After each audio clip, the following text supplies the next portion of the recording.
ATR News. Please like, share and subscribe this channel. ज़्यादा से ज़्यादा ATR News को सब्सक्राइब करिए। Thank you. दिल्ली विधानसभा में दिल्ली का बजट पेश।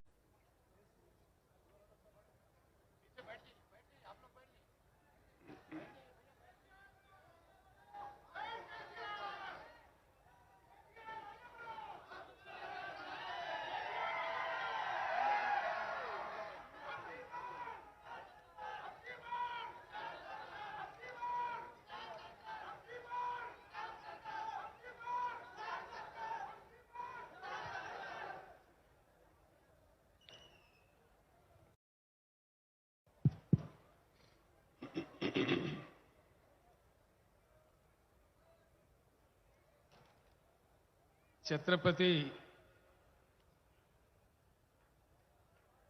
शिवाजी महाराज के इस पावन धरती को, मराठा भूमि को मैं प्रणाम करता हूं।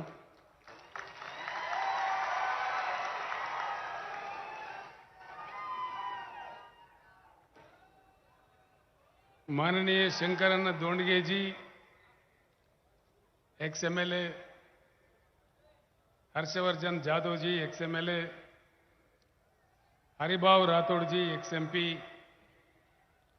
श्री नागनाथ घिसेवाड़ जी, श्री सुरेश गायकवाड़ जी, श्री यशपाल भिंगे जी,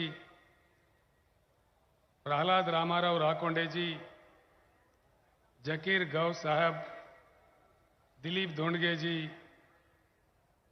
शिवराज दोंडगे जी और दीपक आत्रम एक्सएमएलए साहब, मंच पर उपस्थित सारे नेतागण, तेलंगाना राज्य से आए हुए साथी एमएलए, एमएलसी, एमपी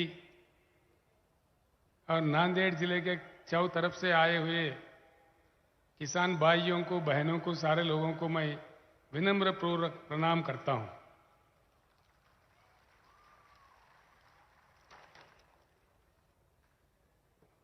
कल परसों कुछ लोग मेरे पास पश्चिम महाराष्ट्र से आए थे। वो मुझसे लड़ रहे थे कि बार बार नांदेड़ जा रहे हो, क्या शोलापुर नहीं आना है? मैं बोला भाई जरूर आएंगे, लेकिन नांदेड़ में जो प्यार ज्यादा मिल रहा है इसलिए मुझे वहां खींच के लेकर जा रहा है। ये जो आपका प्रेम है, मुझे कुछ ही समय में दोबारा यहां आना पड़ा है। अच्छी बात है। इस सभा में आने वाले लोगों को रोकने के लिए गांव में दावतें दिए जा रहे हैं, बकरे भी कट रहे हैं। ये बात मेरे से ज्यादा आप अच्छा जानते हैं। और अभी मुझे खबर मिला है कि नांदेड़ चौराहे के पास लोगों को यहां नहीं आने देने के लिए डाइवर्ट करके बाजू किए जा रहा है। ऐसे काम बहुत देखने को मिलते हैं। लेकिन एक बड़ी किसानों की तूफान अगर आ जाए, ये सारे चीज हमको नहीं रोक पाएंगे।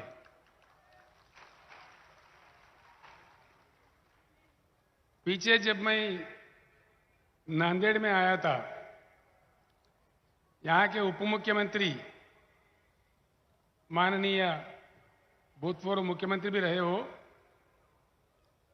देवेंद्र फडणवीस जी मेरे बारे में कुछ कह रहे थे कि चंद्रशेखर जी, आपका काम तेलंगाना में है, तेलंगाना को देख लो, यहां क्या काम है।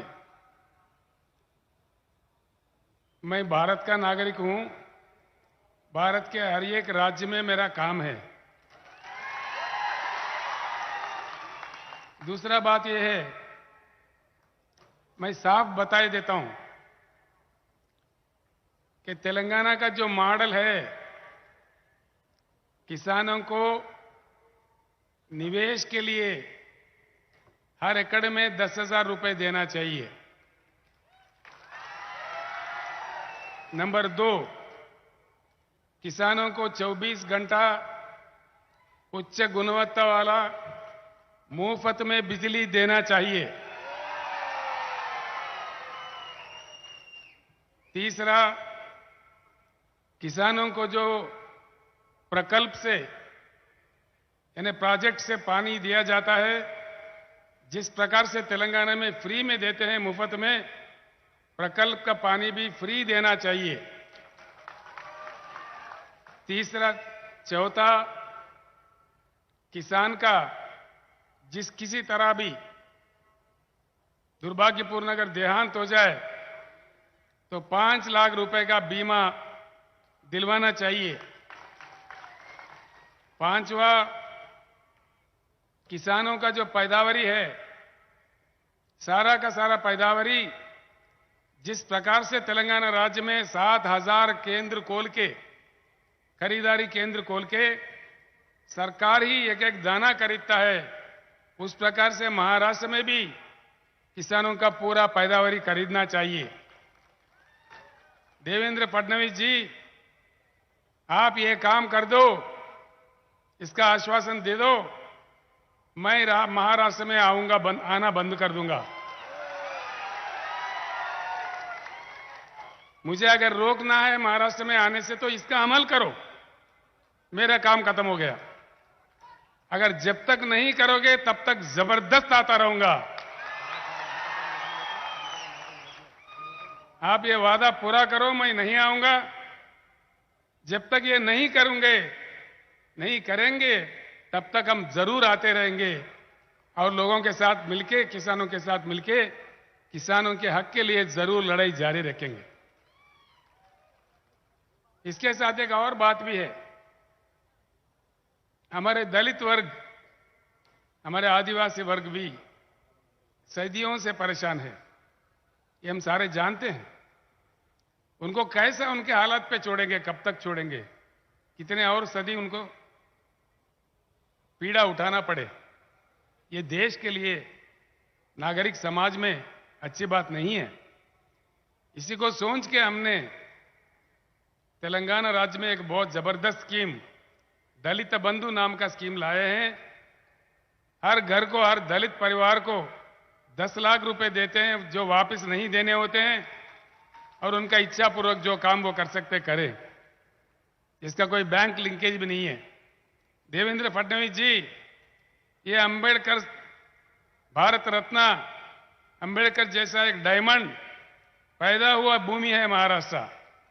अगर यहां दलित बंधु आप लागू करो, मेरे अपना महाराष्ट्र का दौरा बंद करूंगा, और जब तक नहीं करोगे तब तक बिल्कुल आऊंगा और लड़ते रहूंगा। बस ये शब्द मैं यही खत्म करता हूं, और ये देवेंद्र फडणवीस के ऊपर छोड़ देता हूं, उनके विज्ञता पे छोड़ देता हूं। वो क्या करने वाले हैं, क्या नहीं करने वाले हैं, आगे चल के हम देखते हैं।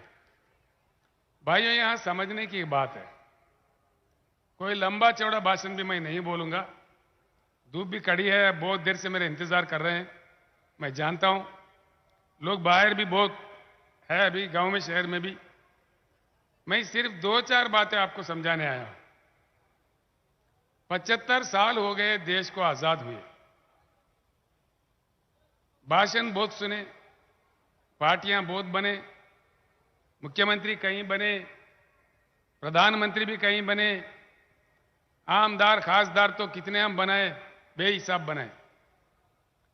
चुनाव आया, अब वाला जीत गया, कोई नया जीत गया, अब वाला हार गया, तो चेहरा बदलता है, पार्टियां बदलते हैं, लेकिन हमारा हालत नहीं बदलता। मेरा आपसे प्रार्थना है, पिछली बार भी मैंने कहा था नांदेड़ में, मेरे बात यहीं सुन के यहीं छोड़ के मत जाइए। खास तौर पर जो बुद्धिजीवी है, जो पढ़े लिखे लोग हैं, जो मेरे युवा भाई है, जो मेरे युवा बहनें हैं, माएँ हैं, मैं आपसे प्रार्थना करता हूं, मेरे बातों को जरूर याद रखें और अपने गांव या बस्ती में जाने के बाद अपने साथियों के साथ, अपने गांव वालों के साथ जरूर चर्चा करें कि सच कितना है, झूठ कितना है। चर्चा करके आप खुद फैसला ले लें। देखिए, इस देश में 75 साल का आजादी के समय में देश के किसकी हुकूमत चलाया, किसका हुकूमत चला? सिर्फ 2 पार्टियां देश पर राज करें। 75 साल में 5 साल के लिए 2-4 प्रधानमंत्री बने। वो वीपी सिंह है, चरण सिंह है, मोरारजी देसाई थे, इधर से देवेगौड़ा जी थे, बस यही लोग थे। बाकी 70 साल, गौर करें इस बात पे, 70 साल किसी ने हुकूमत किया हिंदुस्तान पे तो सिर्फ 2 ही पार्टियां हैं। 56 साल कांग्रेस पार्टी और 54 साल कांग्रेस पार्टी, 54 इयर्स, और 16 साल लगातार भाजपा। कांग्रेस ने रूल किया और बाद में अब भाजपा रूल कर रही है। कुछ फर्क देखा है आपने? कुछ फर्क देखने मिला? कुछ महसूस हुआ फर्क?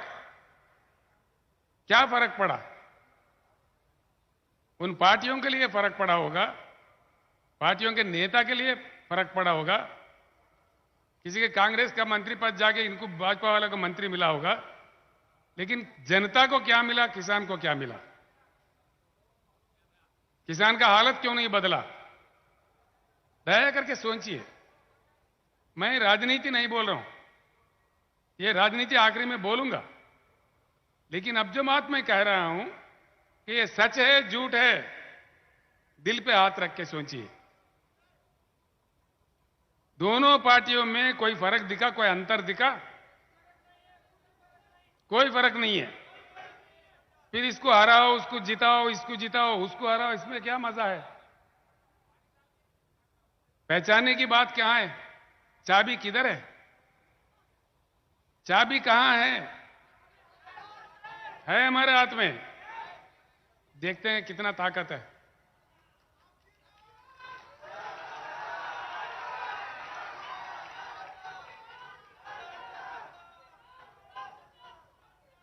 तो भाइयों, कुछ भी फर्क नहीं है। 2 चीज और बताता हूं। भूमि तो हमारे पास बहुत है। ए बाबू तोंदर दिया ना फोटो, फोटो कहीं और से निकालो भाई। अमेरिका से, चाइना से, पूरी दुनिया में किसी अन्य देश से कृषि योग्य भूमि भारत में ही ज्यादा है। भारत का पूरी जमीन को अगर नाप ले, हमारा भूमि है 83 करोड़ एकड़, जिसमें सीधे ही 41 करोड़ एकड़ कृषि योग्य भूमि है। भारत का किस्मत अच्छा है, यहां सूरज अच्छा खिलता है, अच्छी बारिश होती है, क्लाइमेट अच्छा होता है, यहां आम भी उगता है, एप्पल भी उगता है। ऐसे हमारा देश है। ये सब कुछ रखते हुए सबसे बड़ा संसाधन जो मानव संपत्ति है, 1,40,000 करोड़ आबादी है हमारे देश का। ये सब कुछ हमारे पास है, लेकिन हमारे बच्चे हमारे देखते देखते मैकडोनाल्ड का पिज्जा खा रहे, फॉरेन कंपनीज के दुकानों में जाके डबल रोटी खरीद रहे। क्या ये हमारा किस्मत है?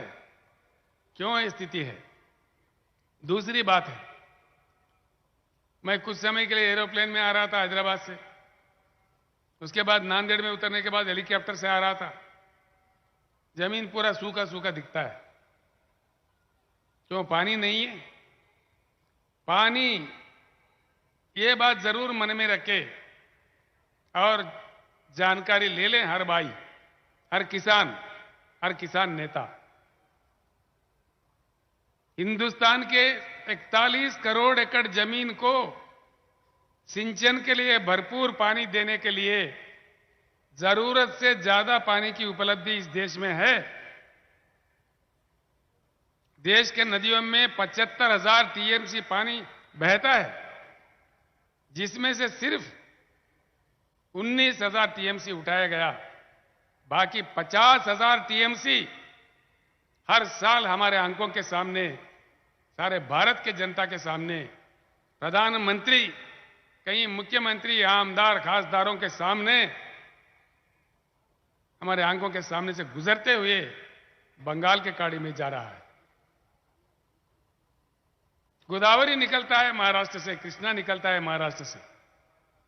महाराष्ट्र में कोने कोने में, चप्पा चप्पे में पीने के पानी नहीं मिलता, सिंचन के लिए पानी नहीं मिलता, फिर क्या मिलेगा भैया?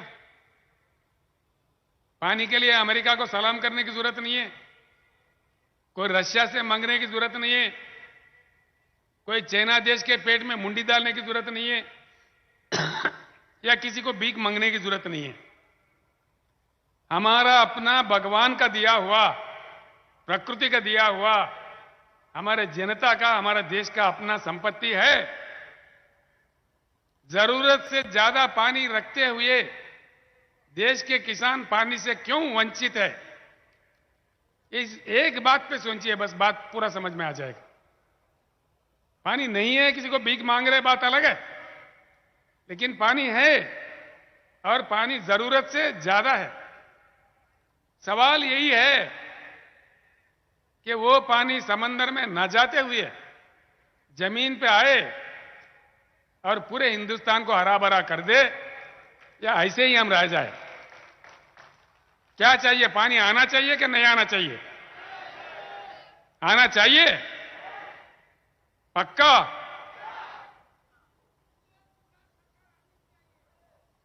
एक बात है। दूसरी बात है, पानी नहीं दे रहे, भाषण दे रहे। भाषण सुनो तो माइक पड़ जाएंगे, सुन सुन के चक्कर आके पड़ जाएंगे हम लोग। कितने झंडे, कितने नेता, वोट के समय में कितना गुमराह। आज भी सभा में लोगों को नहाने देने के लिए बकरे क्यों काट रहे भाई? अच्छा, एक बात है। दूसरी बात, करंट नहीं दे सकते। क्यों नहीं देते? क्यों करंट नहीं देते भाई? क्या क्यों नहीं देते?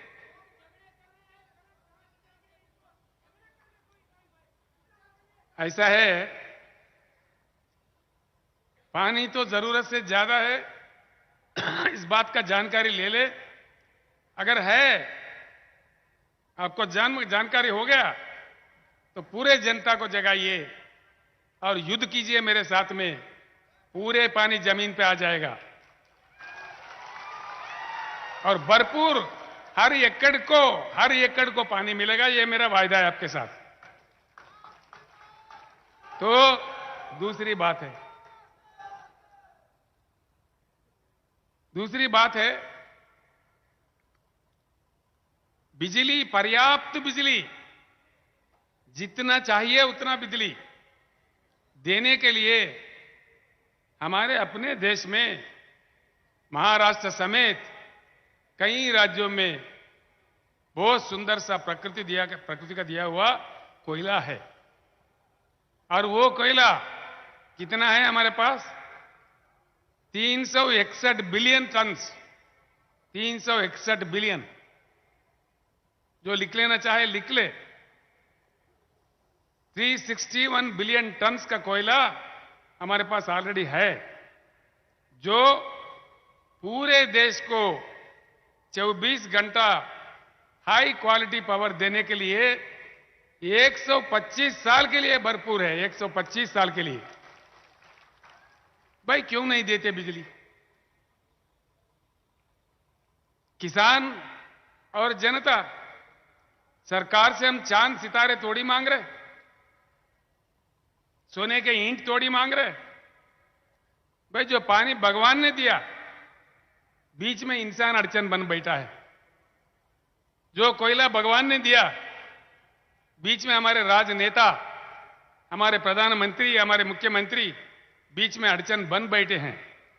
बस ये राज आप जान जाइए। देखिए, एक बात है, केसीआर एक बार आके गया नांदेड़ में, गुलाबी झंडा एक ही बार आके गया, एक ही लहर। क्या आ गया? किसान को 6,000 रुपए आ गया बजट में। आया कि नहीं आया? पहले क्यों नहीं आया भाई? पहले क्यों नहीं दिया? अब समझ जाओ इसमें गुलाबी झंडा में क्या ताकत है। पहले क्यों नहीं दिया, मैं पूछ रहा हूं। ये 6,000 भी देने का ढंग कैसा, अंगार पे पानी छिटकते ना, इस तरह बीक डाला जैसा।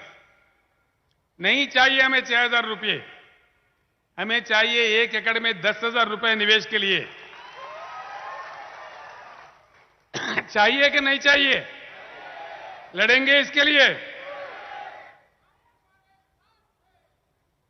किसान भाइयों को इस लोहा के सभा से मैं एक बात स्पष्ट रूप से कहना चाहूंगा।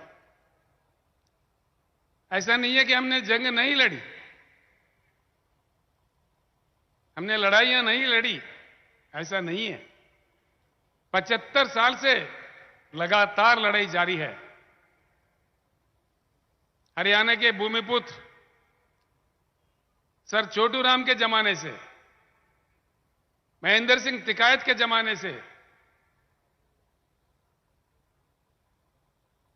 प्रोफेसर नंजुंडा स्वामी बेंगलुरु से, और यहां के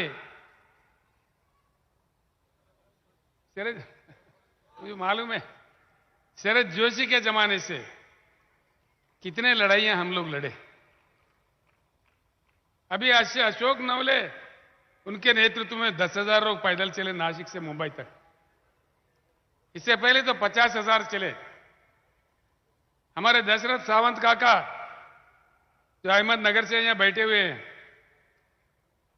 84 साल उनका उम्र है, 84 इयर्स। वो सारे जिंदगी लड़ते रहे शरद जोशी के साथ, किसी और के साथ, किसी और के साथ, अभी भी लड़ रहे। एक बात सोच लो, प्याज के दाम के बारे में, गन्ना के दाम के बारे में, कहीं और पैदावारी के बारे में हर साल हमें क्यों लड़ना पड़ता है? हर साल हमको रोडों पर क्यों उतरना पड़ता है? क्या यही हमारे नसीब में लिखा है? यह बात सोचिए जरूर। मैं इतना ही कहता हूं आपसे। दूसरा एक बात कहता हूं, अगर हम लोगों को ही, किसानों के लिए ही लड़ना पड़ता है, तो रोडों पे उतरना पड़ता है, भूख हड़ताल करना पड़ता है, तो फिर हमारे आमदार कहां गए, जिनको हमारे प्रतिनिधि चुन के हमने भेजा है असेंबली में, पार्लियामेंट में? वो कहां सो रहे हैं इतने साल से? गुवाहाटी भाग रहे। बस कौन किधर भाग रहे मुझे उससे वास्ता नहीं है, ये आप लोगों का आवाज है। मेरा एक ही विनती है, अब कब तक लड़ेंगे? जिंदगी तमाम लड़ते रहेंगे? सारे जिंदगी लड़ाई के लिए पैदा हुए हम लोग। देखिए लड़ाई कहां तक लड़े, ये नहीं है कि किसान नहीं लड़े। अभी हम सबके सामने वहां बैठे हैं हमारे भारत राष्ट्र समिति के राष्ट्रीय किसान मंच के अध्यक्ष गुरनाम सिंह चडोनी जी। उनके ऊपर 100 केस करे, वो हरियाणा से, कुरुक्षेत्र से 100 केस बनाए उनके ऊपर। 13 महीने लगातार किसानों ने धरना दिया, और उस धरने के समय में 750 किसानों ने अपने प्राण त्याग दिया। ऐसा नहीं है कि हम नहीं लड़े। हुआ क्या, नतीजा क्या मिला? आप ये बात दिल पे लेके सोचिए दया करके। ये कोई आम राजनीति का सभा नहीं है, एक चिंतन शिविर है मेरे हिसाब से। हर एक बात मेरा दिल में रखिए। जो आग मेरे दिल में है, वो अगर आपके दिल में आ जाए तो पैगाम बन जाएगा। जिस दर्द से मैं कह रहा हूं, उस दर्द अगर आप लोगों के दिल में पैदा हो तो बन जाएगा काम। मैं यही चाहता हूं कि हमारे किसान का भलाई हो। बिल्कुल 750 किसानों का मृत्यु हुआ, कम से कम देश के प्रधानमंत्री एक शब्द नहीं बोले। लेकिन जब चुनाव आता है, उत्तर प्रदेश में, पंजाब में चुनाव आया, तो मीठी मीठी बातें बोल के किसानों से माफी मांग लिया। हम तो पागल है, माफी मांग लिया तो बस खत्म हो गए, खुश हो गए, फिर वोट दे दिए झूठी कहानियां सुन के। फिर क्या हुआ वायदा? कुछ हुआ? उसका नतीजा कुछ निकला? कुछ नहीं निकलेगा। ऐसे ही जब कभी हम आंदोलन पर उतर आते हैं, जब कभी हम इकट्ठे होने लगते हैं, जब कभी हमारे ताकत दिखने लगते हैं, बस अंगार पे पानी छिटके जैसा कोई माफी मांगता है, कोई 6,000 का भीख देने का प्रयास करता है, कोई और ड्रामा करता है। क्यों भाई? 6,000 क्यों? 10,000 क्यों नहीं देते? क्या नहीं लेना चाहिए? आज मैं ये बात कर रहा हूं, क्यों देते, क्यों लेना चाहिए, बस ये बात दिल में रख लो किसान भाइयों और मजदूर भाइयों और मेरे दलित भाइयों। कोई किसी से भीख मांगने की जरूरत नहीं है। इसीलिए मैंने नारा दिया है बहुत सोच समझ के, अब के बार किसान सरकार। भाई वोट किसी और को क्यों दो और भिखारी बन के दरखास्त लेके क्यों घूमो उसके पीछे? हम खुद बन जाएंगे आमदार, हम खुद बन जाएंगे खासदार, क्यों नहीं बनाएंगे? क्या ताकत नहीं है हम में? नहीं है? नहीं सुनने आ रहा मुझे? हम में वो ताकत है? अगर ताकत है तो हम खुद बन जाएंगे, क्यों दूसरों को जिताओ और उनके पास खासा लेके फिरो? बस ये चाबी है। इस एक बात को जब हम समझे, सारी बातें सामने आ जाएंगी। मैं एक ही मंत्र देता हूं, इस देश में जब तक हम अलग अलग रहेंगे, जाति के नाम पर, धर्म के नाम पर हम बटे रहेंगे, तब तक हम ऐसे ही रहेंगे। हमारे किसान आत्महत्या करते ही रहेंगे। मेरा विनती आपसे एक ही है, जब आप इकट्ठे हो जाओ तो देखो कैसे आप 6,000 आ गया, उसके बाप भागते भागते अपने गलियों में आ जाएगा। मैं आपको एक मंत्र देता हूं, किसान के एकता ही एकजुट होना ही इसका मंत्र है। तो कब तक, कहां तक हम एकजुट हो पाते हैं, इसमें हमारा नतीजा मिलता है। इसका नतीजा यहीं से मिलेगा। मैं आपसे एक ही बात, सरकार हमारी तरफ क्यों नहीं पलट के देखते 75 साल के बाद? मतलब क्या है? हमको इजी ले रहे हैं। भाई किसान बेचारा कहां जाएगा? या तुमको देगा या मुझे देगा, या भाजपा को देगा या कांग्रेस को देगा, या रीजनल पार्टी एक दो है तो या उनको देगा तो या इनको देगा। कहां जाएगा? या वोट नहीं डालेंगे क्या? ये उनका सोच है। तो इसलिए हमारे बातों को कोई दिल पे नहीं लेता। मेरा आपसे प्रार्थना है, भरपूर पानी अगर हर खेत में, हर एकड़ में चाहिए, भरपूर करंट हमारे किसान को फ्री में चाहिए, तो एक झलक दिखाइए, एक ही झलक, एक झलक। ये मैं आज इस लोहा के सभा से ऐलान करता हूं, अभी मैंने बीआरएस पार्टी का रजिस्ट्रेशन भी करवाया महाराष्ट्र के लोकल बॉडी चुनाव में। आगामी पंचायत राज इलेक्शन में हर जिला परिषद में गुलाबी झंडा खड़ा हो जाएगा। पूरे जिला परिषद का मुकाबला करेंगे। आप गांव गांव में अपना ताकत दिखाइए। कौन कौन भाग के नहीं आता मैं देखता हूं। केंद्र सरकार आ जाएगा, राज्य सरकार आ जाएगा। एक बात सोच लो, यहां बैठा है मेरे भाई बाबूराव कदम जी, ये 3-4 साल से संघर्ष कर रहा है। और हमारे गणेश कदम जो युवा नेता है धर्माबाद से, वो लोग कई सालों से ये लोग कर रहे काम। इन लोगों ने क्या किया, धर्माबाद में 80 गांव के सरपंच बैठ के रेजोल्यूशन पास कर दिए कि भाई तेलंगाना का मॉडल हमारे पास इंप्लीमेंट करो, या तो हमारे को तेलंगाना में मिला दो। इन्होंने ऐसा बात किया। तब जाके सरकार ने हुकूमत दिया कि भाई तटवर्ती जितने भी, बॉर्डर के जितने भी सरपंच है, नांदेड़ में जल्दी बुलाओ, मीटिंग करो। भाई बॉर्डर के सरपंच क्यों भाई? परभनी वालों को बुलाओ, औरंगाबाद वालों को बुलाओ, ओनली बॉर्डर वालों को क्यों बुला रहे? विदर्भ से बुलाओ, पश्चिम महाराष्ट्र से बुलाओ, सभी बुलाओ। न्याय करना है तो सभी के साथ करना है ना। तो इसीलिए मैं कहता हूं, गवर्नमेंट में घबराहट पैदा करना है, गवर्नमेंट को हमारे तरफ पलट के देखने के लिए मजबूर करना है, तो आगामी पंचायती राज चुनाव में अपना ताकत दिखाइए, एक झलक दिखाइए, क्या क्या नहीं आता, क्या क्या वाक्य नहीं आता, क्या क्या योजना नहीं बनता, आप खुद देख लेना आजमा के मेरे बात को।